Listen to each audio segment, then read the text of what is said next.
The story of the 12th man started back in 1922 when E. King Gill was a walk-on for the Aggie football team. And basically they were playing Center College and the team was down to 11 men. So E. King Gill wasn't on the team at the time, or with the team at the time, but he came out of the stands and actually suited up and stood on the sidelines the whole time. He never actually went into the game, but the 12th man represents that, while the whole student body stands, it's because at any point in time they're ready to go in the game. It's kind of a sense of the student body being a part of the game.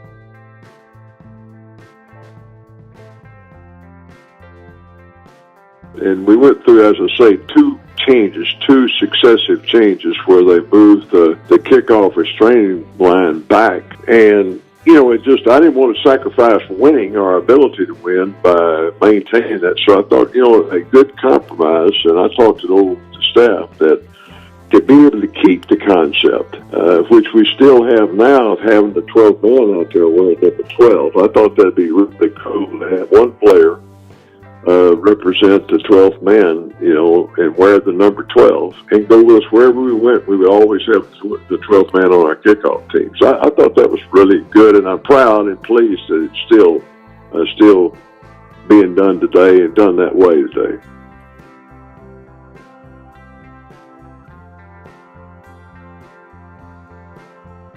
I was the first one to go out, when it was one person, but we literally had 10, 12 men, and then we probably had about 5 of those played during the game that year.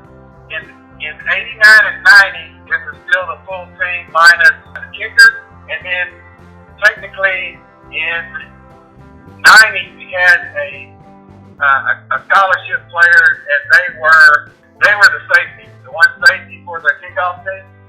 So we had 9 out there in 90. And then in 91, we had about 10 on the squad total, and I was the first one to go single out on the kickoff team. So I probably played 4 or 5 games that year, and then some of the other guys played the others. So it's much different than the way they do 12 man now. We had guys say, "Hey, Coach, I want to come try out for the 12th man. I want to be the 12th man." So it without a doubt was an attractive thing for guys, and it was unique, and we kept the uniqueness of it throughout the whole life of the program. The fact that you've got a non-scholarship person that walks on to your team, and you've got that person playing in the game and wearing number 12.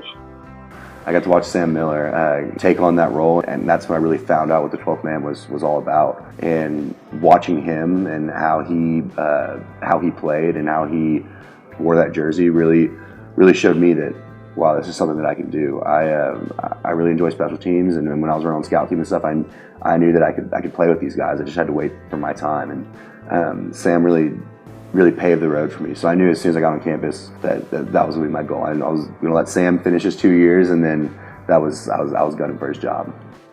I'd call my mom walking into workouts at 5 a.m. dang near crying, and I'd be like, why am I here? Why am I doing this? I know I'm never going to play. And that was that moment when they pulled my number out. That was the light at the end of the tunnel. Throughout the time that I coached at A&M, before and after the 12th man, our students always, tradition of standing at the games and supporting the team and all that. I'd say they always did a good job of that. There's always been tremendous support from the student section, and when I first came to A&M, they were standing in stands then. I guess, I don't know, that goes back for a long, long time. There's nothing like it. You look up and you see home the 12th man, you see a student section that's 35,000 students strong, and they're all young in unison or swaying in unison or whatever they're doing. There's not a student body that is as involved, has as much pride, stays till the end of the game, and when the 12th man makes a play, it's a real thing. They have a real effect on the game. We've had some great players represent the student body and wear that number 12. I think it's one of the prized positions on the field now, is the guy that gets to put on that jersey and wear the number 12. And I really enjoyed watching those people over the years run down and see the pride that they take in being that person to represent the student body.